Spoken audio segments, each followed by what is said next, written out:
जय श्री कृष्णा। राधे राधे। मरने के बाद आत्मा का सफर गरुड़ पुराण के अनुसार।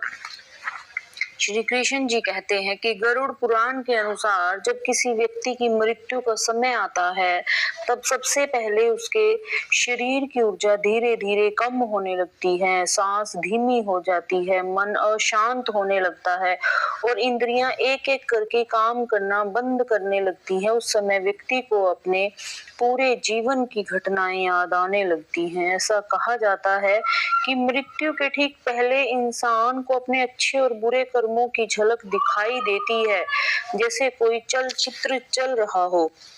जब अंतिम सांस निकलती है तब आत्मा शरीर को छोड़ देती है, लेकिन उस समय आत्मा तुरंत कहीं दूर नहीं जाती। गरुड़ पुराण के अनुसार आत्मा कुछ समय तक अपने शरीर के आसपास ही रहती है। वह अपने परिवार वालों को देख सकती है, उनकी बात सुन सकती है, लेकिन उनसे संपर्क नहीं कर पाती। यही कारण है कि कई धर्मों में मृत्यु के बाद कुछ समय तक दीपक जलाने और प्रार्थना करने की परंपरा है ताकि आत्मा को शांति मिल सके। गरुड़ पुराण में बताया गया है कि जब आत्मा शरीर से अलग हो जाती है तब कुछ समय बाद यमदूत उसे लेने आते हैं। यमदूत भगवान यमराज के दूत होते हैं। उनका काम आत्मा को उनके कर्मों के अनुसार आगे की यात्रा पर ले जाना होता है। अगर व्यक्ति ने जीवन में अच्छे कर्म किए हों तो धर्म का पालन किया हो और दूसरों की मदद की हो तो यमदूत शांत और सरल रूप से आते हैं।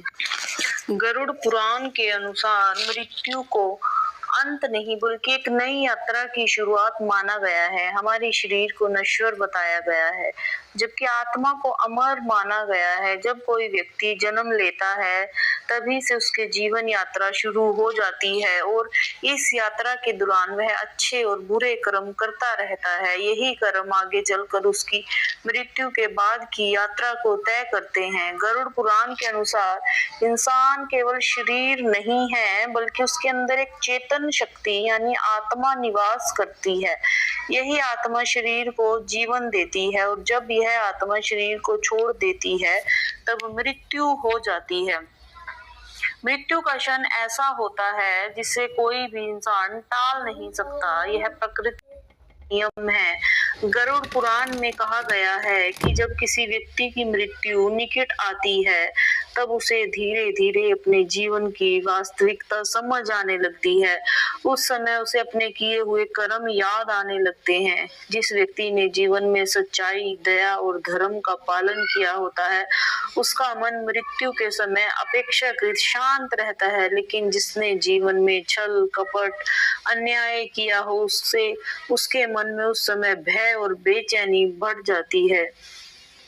गरुड़ पुराण यह भी बताता है कि मृत्यु केवल शरीर का अंत है, आत्मा का नहीं। आत्मा एक स्थान से दूसरे स्थान की यात्रा करती है। ठीक उसी प्रकार जैसे कोई व्यक्ति पुराने कपड़े उतार कर नए कपड़े पहन लेता है, वैसे ही आत्मा एक शरीर छोड़कर दूसरे शरीर में प्रवेश करती है। इसलिए मृत्यु को डरने की चीज नहीं माना गया है बल्कि इसे आत्मा की यात्रा का एक पड़ाव बताया गया है।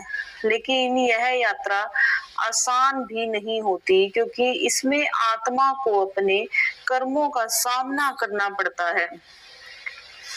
गरुड़ पुराण के अनुसार जब किसी व्यक्ति की मृत्यु का समय आता है तब उसके शरीर की शक्तियां धीरे धीरे समाप्त होने लगती है।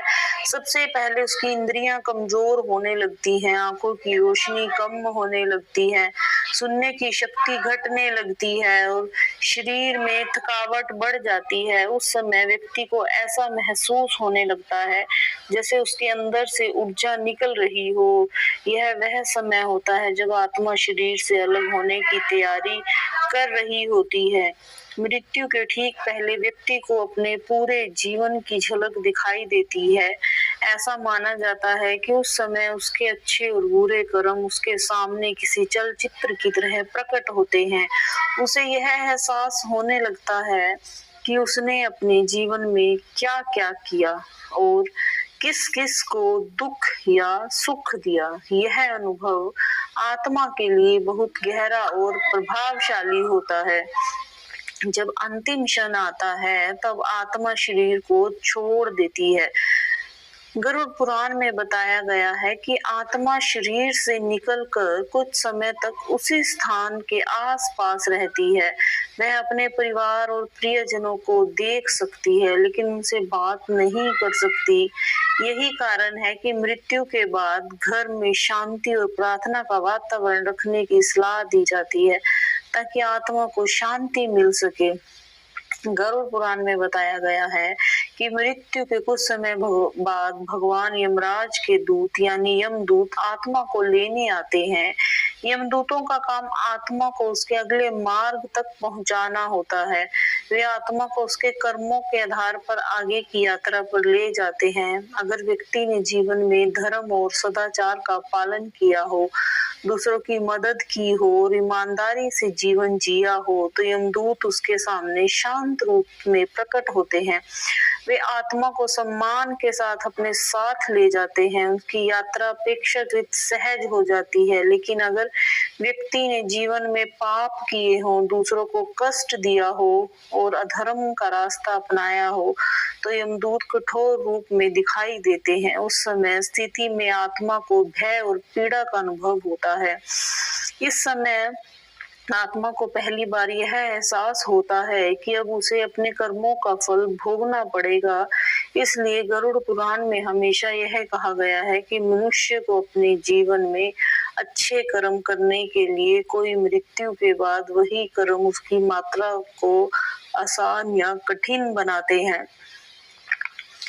गरुड़ पुराण के अनुसार मृत्यु के बाद आत्मा तुरंत किसी दूसरे लोक में नहीं पहुंचती। मृत्यु के बाद पहला समय आत्मा के लिए बहुत महत्वपूर्ण और संवेदनशील माना गया है। कहा जाता है कि जब आत्मा शरीर को छोड़ देती है तब वह कुछ समय तक अपने ही घर और परिवार के आसपास रहती है, अपने परिजनों को देख सकती है, उनकी भावनाओं को महसूस कर सकती है, लेकिन उसके बाद संवाद नहीं कर सकती उनसे। इस स्थिति में आत्मा एक प्रकार की उलझन और असहजता का अनुभव करती है क्योंकि उन्हें समझ नहीं आता कि अब उसके साथ आगे क्या होने वाला है। इसी कारण हिंदू धर्म में हिंदू परंपरा की मृत्यु के बाद से पहले 13 दिनों को कुछ बहुत महत्वपूर्ण माना गया है। इन दिनों में परिवार के लोग विशेष धार्मिक कर्म करते हैं जैसे पिंडदान, तर्पण और श्राद्ध। गरुड़ पुराण में कहा गया है कि इन कर्मों का उद्देश्य आत्मा की सहायता करना होता है ताकि उनको आगे की यात्रा सुगम हो सके। ऐसा माना जाता है कि इन कर्मों के माध्यम से आत्मा को एक सूक्ष्म शरीर प्राप्त होता है जिससे वह अपने आगे की यात्रा जारी रख पाती है। इन 13 दिनों के दौरान आत्मा अपनी जीवन के प्रति गहरा चिंतन भी करती है। उसे महसूस होने लगता है कि अब उसका सांसारिक जीवन समाप्त हो चुका है, अब उसे एक नए मार्ग पर चलना है। अगर परिवार के लोग श्रद्धा और विश्वास के साथ संस्कार करते हैं तो आत्मा को मानसिक शांति मिलती है, लेकिन अगर इन कर्मों की उपेक्षा की जाए तो आत्मा को बेचैनी और अस्थिरता का अनुभव होता है। गरुड़ पुराण में वर्णन मिलता है कि 13 दिनों के बाद आत्मा की वास्तविक यात्रा शुरू होती है। यह यात्रा आसान नहीं होती बल्कि इसमें कई कठिनाइयां और अनुभव शामिल होते हैं। कहा जाता है कि आत्मा को यमदूत अपने साथ लेकर एक ऐसे मार्ग पर ले जाते हैं जो पृथ्वी से यमलोक की ओर जाता है। यह मार्ग लंबा और चुनौतीपूर्ण होता है। इस यात्रा के दौरान आत्मा को अपने जीवन के कर्मों के अनुसार अलग अलग अनुभव होते हैं। जिसने जीवन में अच्छे कर्म किए होते हैं उसे इस मार्ग में अपेक्षाकृत कम कष्ट होते हैं। उसका मार्ग अधिक शांत और सरल प्रतीत होता है, लेकिन जिसने जीवन में पाप किए होते हैं उसे इस यात्रा में अनेक प्रकार की पीड़ाओं का सामना करना पड़ता है। गरुड़ पुराण में इस यात्रा को इस प्रकार की परीक्षा बताया गया है जिसमें आत्मा को अपने कर्मों के परिणाम का अनुभव होने लगता है। इस दौरान आत्मा को कई ऐसे चित्र दिखाई देते हैं जो उसे अपने जीवन की याद दिलाते हैं। उन्हें समझ में आता है कि मनुष्य के कर्म कितने महत्वपूर्ण होते हैं। यही कारण है कि हमारे धर्म ग्रंथ हमेशा यह सिखाते हैं कि मनुष्य को अपने जीवन में सत्य करुणा और धर्म का पालन करना चाहिए। गरुड़ पुराण में एक प्रसिद्ध वर्णन है वैतरणी नदी का मिलता है। यह नदी आत्मा की यात्रा का एक महत्वपूर्ण और कठिन पड़ाव माना जाता है। कहा जाता है कि यमलोक के मार्ग में एक ऐसी नदी आती है जिसे पार करना हर आत्मा के लिए आवश्यक है। वैतरणी नदी का वर्णन बहुत भयावह रूप में किया गया है कि इसका एक गंदा और अशांत जल बहता है और इस प्रकार कई भयानक जीव इसमें रहते हैं। यह नदी आत्मा के कई कर्मों की परीक्षा का प्रतीक मानी जाती है। जिसने जीवन में दया, दान और धर्म का पालन किया उसके लिए इस नदी को पार करना आसान हो जाता है, लेकिन जिसने अधर्म, पाप किए हों उसके लिए यह नदी पार करना अत्यंत कठिन हो जाता है। धार्मिक मान्यता के अनुसार अगर किसी व्यक्ति ने जीवन में गोदान या दान पुण्य किया हो तो उसे इस नदी को पार करने में सहायता मिलती है। यह प्रतीकात्मक रूप से संदेश देता है कि जीवन में किए गए अच्छे कर्म मृत्यु के बाद भी आत्मा की सहायता करते हैं। वैतरणी नदी पार करने के बाद आत्मा धीरे धीरे यमलोक के निकट पहुंचने लगती है। यह स्थान वह जगह मानी जाती है जहां आत्माओं का न्याय होता है। इस मार्ग में आत्मा को अपने कर्मों का एक गहरा एहसास होने लगता है।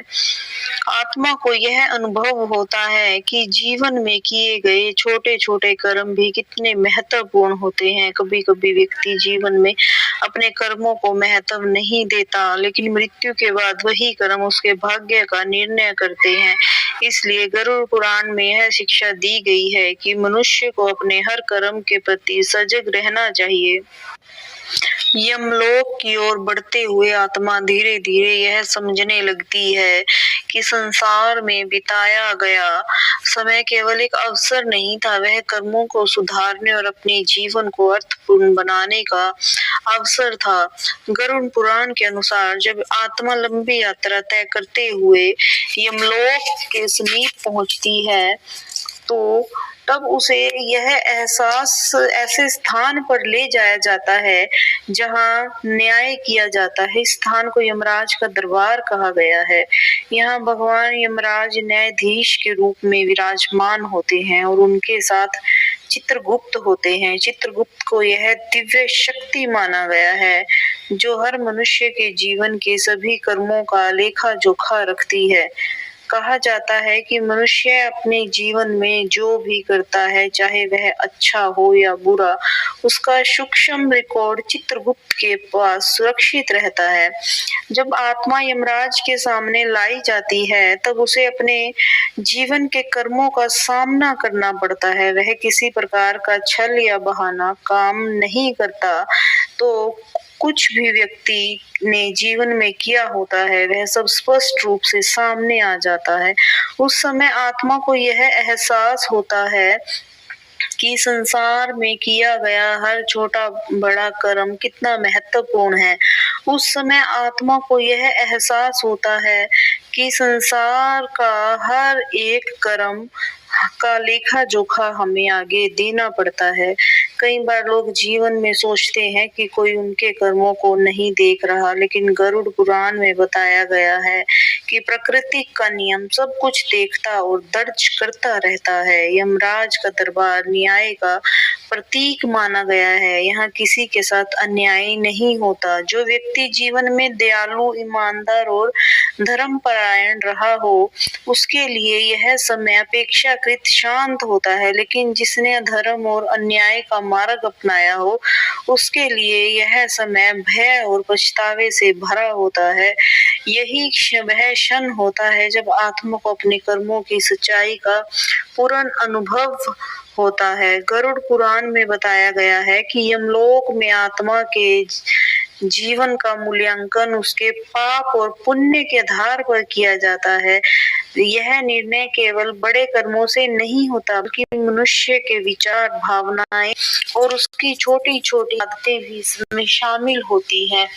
हर किसी व्यक्ति ने दूसरों की मदद की हो, सत्य का पालन किया हो, जरूरतमंदों की सहायता की हो, धर्म के मार्ग पर चला हो, उसके पुण्य बढ़ते हैं। लेकिन अगर किसी ने छल, कपट, हिंसा, झूठ या दूसरों को कष्ट देने का काम किया हो, तो यह सब पाप के रूप में दर्ज होता है। गरुड़ पुराण के अनुसार केवल बाहरी कर्म ही नहीं बल्कि मन के भाव भी महत्वपूर्ण होते हैं।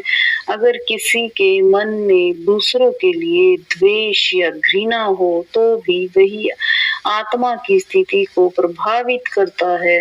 निर्णय के समय आत्मा को यह समझ आने लगता है कि जीवन में किया गया हर कर्म कितना मूल्यवान था। यह भी बताया गया है कि कई बार मनुष्य को अपने जीवन में यह मौका दिया जाता है कि वह अपने कर्मों को सुधार सके, लेकिन अगर उस अवसर का सही उपयोग नहीं करता तो मृत्यु के बाद उसे उसके परिणामों का सामना करना पड़ता है। इसलिए धर्म ग्रंथ हमेशा यह सिखाते हैं कि मनुष्य को अपने जीवन में अच्छे विचार और अच्छे कर्मों को अपनाना चाहिए। गरुड़ पुराण में नरक का वर्णन प्रतीकात्मक और शिक्षाप्रद के रूप में भी किया गया है। नरक को उस स्थान के रूप में बताया गया है जहां आत्मा अपने पापों का फल भोगती है। यहाँ कई प्रकार के लोकों का वर्णन मिलता है और हर लोक एक विशेष प्रकार के कर्मों से जुड़ा हुआ माना गया है। कहा जाता है जिसने जीवन में दूसरों को कष्ट दिया हो, धोखा दिया हो, अन्याय किया हो, उसे उन कर्मों के अनुसार कष्टों का अनुभव करना पड़ता है। यह कष्ट आत्मा को यह एहसास दिलाने के लिए होते हैं कि उसने जो भी गलतियां की थी उनका परिणाम क्या होता है। इस प्रकार नरक को केवल दंड का स्थान नहीं बल्कि एक कार का सुधार और अनुभव का स्थान भी बताया गया है कि नरक का अनुभव स्थायी नहीं होता। जब आत्मा अपने कर्मों का फल भोग लेती है तब आगे की यात्रा के लिए तैयार किया जाता है। इसका उद्देश्य यह है कि आत्मा अपने अनुभवों से सीख सके और भविष्य में बेहतर जीवन जी सके।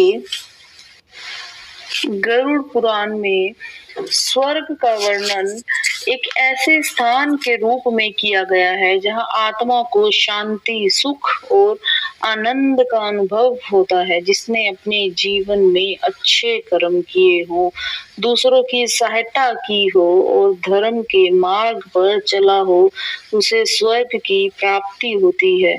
स्वर्ग में आत्मा को वह आनंद मिलता है जो संसारिक जीवन में दुर्लभ होता है।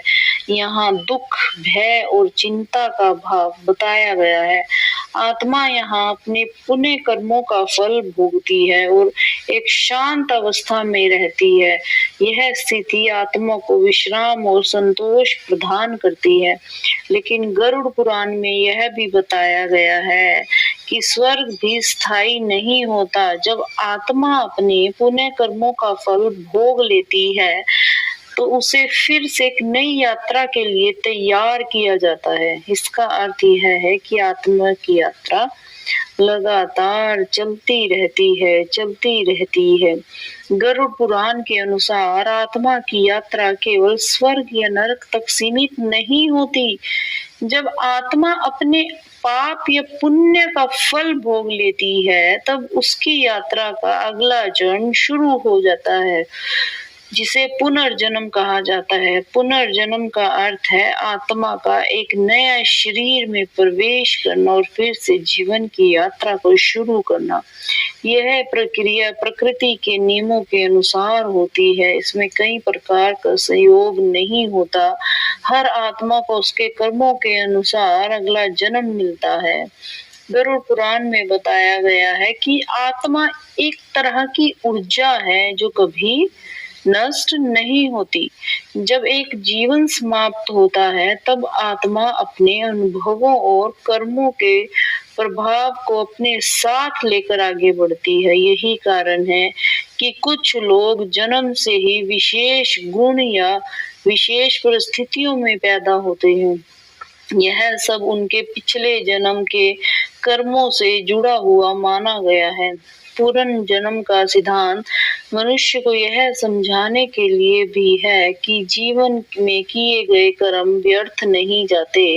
अगर कोई व्यक्ति अच्छे कर्म करता है तो उसके प्रभाव उसके भविष्य के जीवन में दिखाई देता है। इस प्रकार अगर कोई व्यक्ति बुरे कर्म करता है तो उसका परिणाम भी उसे किसी न किसी रूप में भुगतना पड़ता है। इसलिए धर्म ग्रंथ हमेशा यह संदेश देते हैं कि मनुष्य को अपने जीवन को अच्छे कर्मों और सकारात्मक विचारों से भरना चाहिए। गरुड़ पुराण में बताया गया है कि जब आत्मा पुनर्जन्म के लिए तैयार होती है तब वह प्रकृति के नियमों के अनुसार एक नई शरीर की ओर आकर्षित होती है। यह आकर्षण उसके कर्मों और उसके भीतर की प्रवृत्तियों पर आधारित होता है। आत्मा ऐसे परिवार और परिस्थितियों में जन्म लेती है जहां उसके पिछले कर्मों का प्रभाव संतुलित हो सके।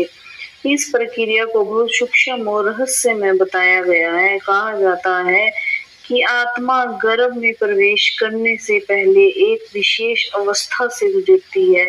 उस समय वह अपने पिछले जीवन की कई स्मृतियों को पीछे छोड़ देती है। यही कारण है कि अधिकांश लोगों को अपने पिछले जन्म की याद नहीं रहती, लेकिन कुछ दुर्लभ परिस्थितियों में ऐसा कहा जाता है कि कुछ लोगों को अपने पिछले जीवन की झलक मिल जाती है।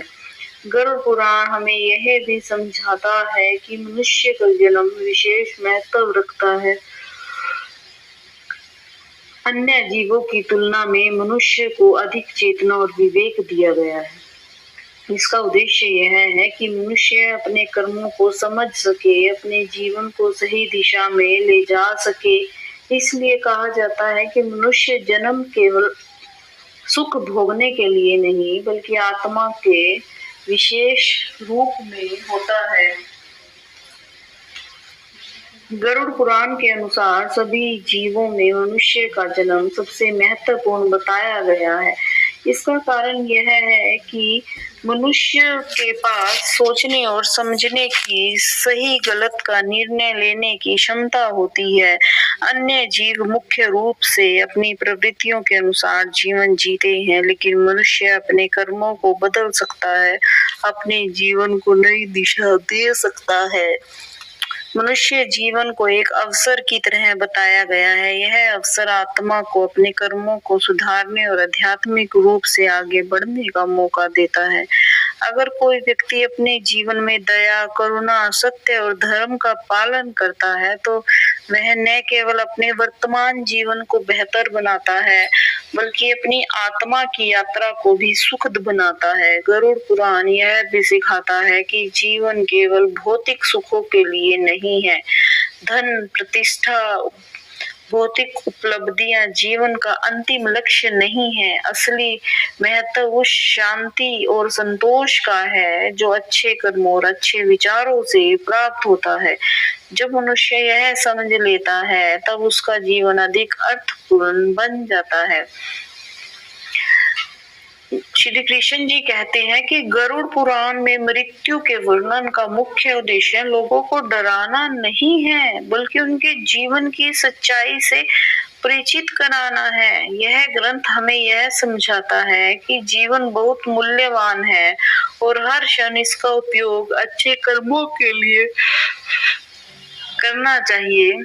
मृत्यु हमें यह याद दिलाती है कि संसार की हर चीज अस्थायी है और एक दिन सबको इस दुनिया को छोड़कर जाना है। जब मनुष्य इस सच्चाई को समझ लेता है तो उसके जीवन की प्राथमिकताएं बदलने लगती हैं। वह छोटी छोटी बातों में उलझने की बजाय अपने जीवन को सकारात्मक दिशा में ले जाने की कोशिश करता है। वह दूसरों के प्रति दया और प्रेम का भाव विकसित करता है और अपने कर्मों को बेहतर बनाने का प्रयास करता है। गरुड़ पुराण का संदेश यही है कि मनुष्य अपने जीवन को सार्थक बनाना चाहिए। अच्छे कर्म, सच्चे विचार, दूसरों के प्रति सम्मान ही वह मार्ग है जो आत्मा की यात्रा को सुखद बनाता है। जब मनुष्य इन मूल्यों को अपनाता है तब उसका जीवन भी शांत और संतुलित हो जाता है। गरुड़ पुराण में यह भी बताया गया है कि मृत्यु अचानक होने वाली घटना नहीं होती। कई बार उसके पहले कुछ सूक्ष्म संकेत मिलने लगते हैं। ये संकेत हर व्यक्ति के लिए अलग अलग हो जाते हैं, लेकिन उनका उद्देश्य आत्मा को यह बताना होता है कि उसकी संसारिक यात्रा अब समाप्त होने वाली है। जब किसी व्यक्ति की आयु समाप्त होने के करीब होती है तब उसके शरीर और मन धीरे धीरे परिवर्तन आने लगते हैं। व्यक्ति पहले की तुलना में अधिक शांत या कभी कभी अधिक उदास भी हो सकता है। कई बार उसे ऐसा महसूस होता है कि उसका मन संसार की चीजों से धीरे धीरे दूर हो रहा है। कुछ लोगों के साथ ऐसा भी होता है कि मृत्यु के साथ कुछ समय पहले उन्हें अपने पुराने संबंधियों और पूर्वजों के सपने आने लगते हैं। कई धार्मिक मान्यताओं में इसे इस रूप में देखा जाता है कि आत्मा को उसकी अगली यात्रा के लिए तैयार किया जा रहा है। गरुड़ पुराण में इन संकेतों को आध्यात्मिक दृष्टि से समझने की सलाह देता है। इसका मतलब यह नहीं कि हर संकेत का अर्थ मृत्यु ही हो, बल्कि यह समझना भी जरूरी है कि जीवन और मृत्यु दोनों प्रकृति के नियम हैं। इन संकेतों का मुख्य संदेश यह है कि मनुष्य अपने जीवन के हर क्षण को मूल्यवान समझना चाहता है। जब व्यक्ति यह समझ लेता है कि जीवन सीमित है तब वह अपने समय तक उपयोग कर अधिक अच्छे और सार्थक कार्य करने लगता है। गरुड़ पुराण के अनुसार मृत्यु के बाद आत्मा की शांति के लिए परिवार और समाज के लोग कुछ विशेष धार्मिक और आध्यात्मिक कर्म करते हैं। इन कर्मों का उद्देश्य केवल परंपरा निभाना नहीं होता, बल्कि आत्मा के लिए एक सकारात्मक ऊर्जा और प्रार्थना का वातावरण बनाना होता है। जब परिवार के लोग श्रद्धा और सम्मान के साथ प्रार्थना करते हैं तो यह माना जाता है कि उससे आत्मा को शांति मिलती है। दान, सेवा और प्रार्थना को विशेष महत्व दिया गया है। ऐसा कहा जाता है कि अगर किसी व्यक्ति के नाम पर अच्छे कर्म किए जाएं तो जरूरतमंदों की सहायता करना या भोजन दान करना तो उसका सकारात्मक प्रभाव आत्मा की यात्रा पर भी पड़ता है। यह परंपरा इस विचार को भी मजबूत करती है कि मनुष्य का जीवन केवल अपने लिए ही नहीं बल्कि दूसरों के लिए भी उपयोगी होना चाहिए। गरुड़ पुराण हमें यह भी सिखाता है कि सच्ची श्रद्धा और करुणा सबसे महत्वपूर्ण होती है। केवल बाहरी कर्म ही नहीं बल्कि उनके पीछे की भावना भी महत्वपूर्ण है। अगर कोई व्यक्ति सच्चे मन से प्रार्थना करता है और दूसरों के लिए अच्छा सोचता है तो यह भावना आत्मा के लिए शांति और संतुलन का कारण बनती है। गरुड़ पुराण मनुष्य को केवल मृत्यु के बाद की यात्रा के बारे में नहीं बताता, बल्कि वह यह भी सिखाता है कि जीवन को किस प्रकार जिया जाए ताकि आत्मा की यात्रा सुखद हो सके।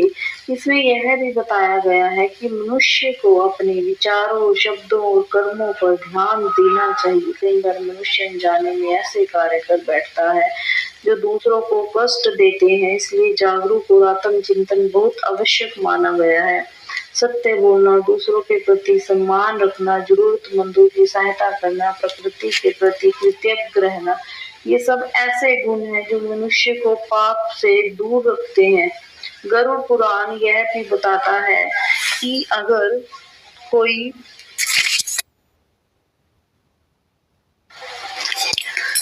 कोई व्यक्ति अपनी गलतियों को स्वीकार कर ले, उन्हें सुधारने का प्रयास करे तो वह अपने जीवन को बेहतर बना सकता है।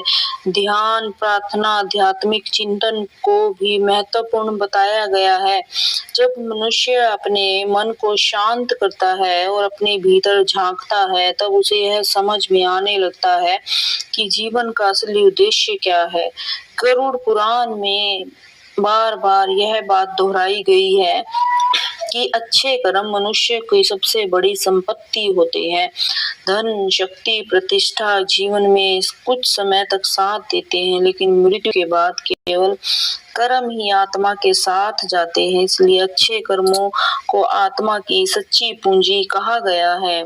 जब कोई व्यक्ति दूसरों के लिए अच्छा करता है तो वह केवल किसी एक व्यक्ति की मदद नहीं करता, बल्कि वह संसार में सकारात्मक ऊर्जा फैलाता है।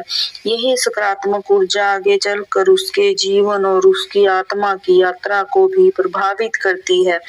गरुड़ पुराण का संदेश यह है कि छोटे छोटे अच्छे कार्य भी बहुत महत्वपूर्ण होते हैं। किसी को पावना देना, किसी की सहायता करना, किसी के प्रति दया दिखाना, ये सब ऐसे कर्म है जो आत्मा को ऊंचाई की ओर ले जाते हैं। इस दृष्टि से देखा जाए तो हर मनुष्य के पास यह शक्ति होती है, वह अपने जीवन को बेहतर बना सके। अच्छे कर्मों का रास्ता कठिन नहीं होता, बल्कि इसके लिए केवल सच्चे मन और सही इरादे की आवश्यकता होती है। गरुड़ पुराण में मृत्यु और आत्मा की यात्रा का वर्णन एक गहरे संदेश के साथ किया गया है। इसका उद्देश्य मनुष्य को यह समझाना है कि जीवन बहुत अनमोल है, इसे व्यर्थ नहीं गंवाना चाहिए। जब मनुष्य यह समझ लेता है कि एक दिन उसे संसार को छोड़कर जाना है, तब वह अपने जीवन को अधिक जिम्मेदारी और जागरूकता के साथ जीने लगता है। जीवन का सच्चा अर्थ केवल भौतिक सफलता में नहीं है, असली सफलता उस संतोष में है जो अच्छे कर्मों और सच्चे संबंधों से प्राप्त होती है। जब मनुष्य दूसरों के लिए अच्छा करता है तो उसका जीवन भी अधिक शांत और सुखद बन जाता है। गरुड़ पुराण का अंतिम संदेश यही है कि मनुष्य को अपने जीवन में प्रेम, करुणा और सत्य के मार्ग पर चलना चाहिए। यही मार्ग आत्मा की यात्रा को प्रकाश में बनाता है और वही जीवन को वास्तविक अर्थ प्रदान करता है। गरुड़ पुराण के अनुसार मृत्यु का क्षण आत्मा के लिए एक बहुत ही विशेष और संवेदनशील अनुभव होता है। जब किसी व्यक्ति की अंतिम घड़ी निकट आती है, तब उसके शरीर की शक्तियां धीरे धीरे समाप्त होने लगती हैं और आत्मा अपने शरीर से अलग होने की तैयारी करती है। इस समय व्यक्ति के मन में अनेक प्रकार की भावनाएं उत्पन्न हो सकती हैं। जिसने अपने जीवन को सच्चाई, करुणा और धर्म के साथ जिया हो, उसके लिए यह क्षण अपेक्षाकृत शांत हो सकता है। ऐसे व्यक्ति का मन अधिक भयभीत नहीं होता, क्योंकि उसके भीतर संतोष की भावना होती है। उसने अपने जीवन में अच्छे कर्म किए होते हैं। लेकिन जिसने जीवन में अधिक गलतियां की हो या दूसरों को कष्ट पहुंचाया हो, उसके मन में इस समय बेचैनी और डर बढ़ सकता है। गरुड़ पुराण यह समझाता है कि मृत्यु के समय मनुष्य के मन की स्थिति बहुत महत्वपूर्ण होती है। यदि उस समय मन शांत और सकारात्मक होता है तो आत्मा की आगे की यात्रा भी अपेक्षाकृत सहज हो जाती है। कहा जाता है कि अंतिम क्षणों में व्यक्ति को अपने जीवन की कई घटनाएं याद आने लगती हैं। अनुभव आत्मा को यह समझाने के लिए होता है कि जीवन में किए गए हर कर्म का महत्व होता है। यही कारण है कि कई धार्मिक परंपराओं में मृत्यु के समय प्रार्थना और शांत वातावरण बनाए रखने की सलाह दी जाती है, ताकि आत्मा शांति के साथ अपनी यात्रा को आगे बढ़ा सके। गरुड़ पुराण में एक अवस्था का वर्णन मिलता है कि जिसे प्रेत अवस्था कहा गया है, वह स्थिति यह होती है जब आत्मा शरीर को छोड़ चुकी होती है, लेकिन अभी पूरी तरह से अपनी अगली यात्रा के लिए नहीं बढ़ी होती। इस अवस्था में एक संक्रमण काल की तरह समझा जाता है। इसमें आत्मा अपने पुराने जीवन से धीरे धीरे अलग होती है और नई यात्रा के लिए तैयार होती है। इस अवस्था के बारे में कहा जाता है कि आत्मा को अपने पुराने संबंधों और स्थानों की याद बनी रहती है। यही कारण है कि कई परंपराओं में मृत्यु के बाद कुछ विशेष संस्कार किए जाते हैं, ताकि आत्मा को शांति और मार्गदर्शन मिल सके। इन संस्कारों का उद्देश्य आत्मा को संदेश देना होता है कि उनका जीवन, संसारिक जीवन समाप्त हो चुका है और अब उसे आगे बढ़ना चाहिए। गरुड़ पुराण यह भी बताता है कि प्रेत अवस्था स्थायी नहीं होती, यह केवल एक अस्थायी चरण होता है जिसके बाद आत्मा अपनी आगे की यात्रा जारी रखती है। इसका आध्यात्मिक संदेश यह है कि जीवन में किए गए कर्म ही यह तय करते हैं कि आत्मा की यह अवस्था कितनी शांत या कठिन होती है। अब गरुड़ पुराण में श्राद्ध और तर्पण को महत्वपूर्ण बताया गया है। इन कर्मों का उद्देश्य केवल परंपरा निभाना नहीं होता, बल्कि यह एक आध्यात्मिक प्रक्रिया मानी जाती है जिसके माध्यम से जीवित लोग अपने पूर्वजों और दिवंगत आत्माओं के प्रति सम्मान और कृतज्ञता व्यक्त करते हैं। जब परिवार के लोग श्रद्धा और विश्वास के साथ श्राद्ध या तर्पण करते हैं तो यह माना जाता है कि उससे आत्मा को शांति और संतोष मिलता है। इन कर्मों का प्रतीकात्मक अर्थ यह भी है कि मनुष्य अपने पूर्वजों के प्रति कृतज्ञ है और उनके आशीर्वाद को स्वीकार करता है। यह परंपरा पीढ़ियों के बीच संबंध को भी मजबूत बनाती है। गरुड़ पुराण यह सिखाता है कि इन कर्मों का सबसे महत्वपूर्ण तत्व भावना है। अगर कोई व्यक्ति सच्चे मन से प्रार्थना करता है कि अपने पूर्वजों के प्रति सम्मान व्यक्त करता है तो वह भावना ही सबसे अधिक प्रभावशाली मानी जाती है। इसलिए इन परंपराओं को केवल अनुष्ठान के रूप में नहीं बल्कि श्राद्ध और प्रेम के भाव से किया जाना चाहिए। गरुड़ पुराण में यह भी स्पष्ट बताया गया है कि आत्मा की यात्रा और कर्मों का संबंध बहुत गहरा होता है। मनुष्य अपने जीवन में जो भी करता है उसका प्रभाव केवल उसके वर्तमान जीवन तक सीमित नहीं रहता, बल्कि वह आत्मा के भविष्य को भी प्रभावित करता है। यही कारण है कि कर्म को जीवन का सबसे महत्वपूर्ण तत्व माना गया है। कई बार लोग सोचते हैं कि उनके छोटे छोटे कर्म का कोई महत्व नहीं है, लेकिन गरुड़ पुराण यह सिखाता है कि हर कर्म का प्रभाव होता है। एक छोटा सा या अच्छा कार्य भी किसी के जीवन में बड़ी खुशी ला सकता है और एक छोटा सा गलत कार्य भी किसी को दुख पहुंचा सकता है। इसीलिए मनुष्य को अपने हर कार्य के प्रति सजग रहना चाहिए। जब मनुष्य यह समझ लेता है कि उसके कर्म ही उसकी आत्मा की दिशा तय करते हैं, तब वह अपने जीवन को अधिक जिम्मेदारी और जागरूकता के साथ जीने लगता है और यही समझ आध्यात्मिक विकास की शुरुआत मानी जाती है। गरुड़ पुराण के अनुसार आत्मा की यात्रा का अंतिम लक्ष्य मोक्ष माना गया है।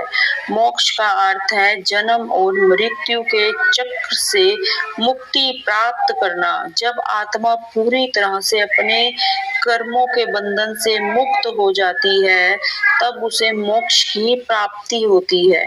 यह अवस्था शांति, ज्ञान और पूर्ण स्वतंत्रता की अवस्था मानी जाती है। मोक्ष प्राप्त करने के लिए केवल बाहरी कर्म ही नहीं बल्कि आंतरिक परिवर्तन भी आवश्यक होता है। मनुष्य को अपने भीतर से अहंकार, लोभ, क्रोध, द्वेष जैसी नकारात्मक भावनाओं को दूर करना होता है। जब व्यक्ति प्रेम, करुणा और सत्य के मार्ग पर चलता है तब उसकी आत्मा धीरे धीरे शुद्ध और मुक्त होने लगती है। गरुड़ पुराण यह सिखाता है कि मोक्ष का मार्ग कठिन है लेकिन असंभव नहीं है। हर मनुष्य के पास यह अवसर होता है कि वह अपने जीवन को सही दिशा में ले जाए और अपनी आत्मा को उच्च अवस्था तक पहुंचाए। यही इस ग्रंथ का सबसे गहरा आत्मिक संदेश होता है। श्री कृष्ण जी कहते हैं कि गरुड़ पुराण में जो भी कहा गया है वह बहुत सारे ग्रंथों में से जो है गरुड़ पुराण में बताया गया है कि कुछ परिस्थितियों में आत्मा मृत्यु के बाद तुरंत अपनी आगे की यात्रा पर नहीं बढ़ पाती। कई बार ऐसा माना जाता है कि आत्मा कुछ समय तक पृथ्वी के आसपास ही रहती है। इसके पीछे मुख्य कारण अधूरी इच्छाएं, गहरा मोह या अचानक हुई मृत्यु हो सकती है। जब किसी व्यक्ति के मन में संसार की चीजों के प्रति बहुत अधिक लगाव होता है तो आत्मा को उनसे अलग होने में समय लग सकता है। ऐसी स्थिति में आत्मा अपने पुराने घर, परिवार या उन स्थानों के आसपास रहने की कोशिश कर सकती है जिनसे उनका गहरा संबंध रहा हो। लेकिन गरुड़ पुराण यह भी बताता है कि यह स्थिति स्थायी नहीं होती। धीरे धीरे आत्मा को यह समझ में आने लगता है कि उसका सांसारिक जीवन समाप्त हो चुका है, अब उसे आगे बढ़ाना चाहिए। इस वर्णन का उद्देश्य लोगों को डराना नहीं बल्कि यह समझाना है कि जीवन में अत्यधिक मोह और अशक्ति से बचना चाहिए। जब मनुष्य संतुलित जीवन जीता है तो अपने कर्मों पर ध्यान देता है तो उसकी आत्मा मृत्यु के बाद अधिक सहजता से अपनी यात्रा को आगे बढ़ा पाती है। अगर आपको हमारा वीडियो अच्छा लगा हो तो आप हमारे चैनल को लाइक एंड सब्सक्राइब कीजिए और आप कमेंट जरूर कीजिए। जो भी हमारी वीडियो को देखता है आप प्लीज कमेंट जरूर कीजिए। आपका एक कमेंट हमें बहुत ज़्यादा मोटिवेट करता है। हमें यह लगता है कि कोई हमारी वीडियो को ध्यान से सुन रहा है। और आप हमें प्लीज़ ये भी सजेस्ट कीजिए कि हम अपना नेक्स्ट वीडियो किस टॉपिक के ऊपर बनाएं। और अगर आपको हमारी वीडियो बहुत ज़्यादा पसंद आती है तो आप अपने फ्रेंड्स, रिलेटिव्स के साथ ज़्यादा से ज़्यादा भी शेयर कीजिए। जय श्री कृष्णा, राधे राधे सभी को।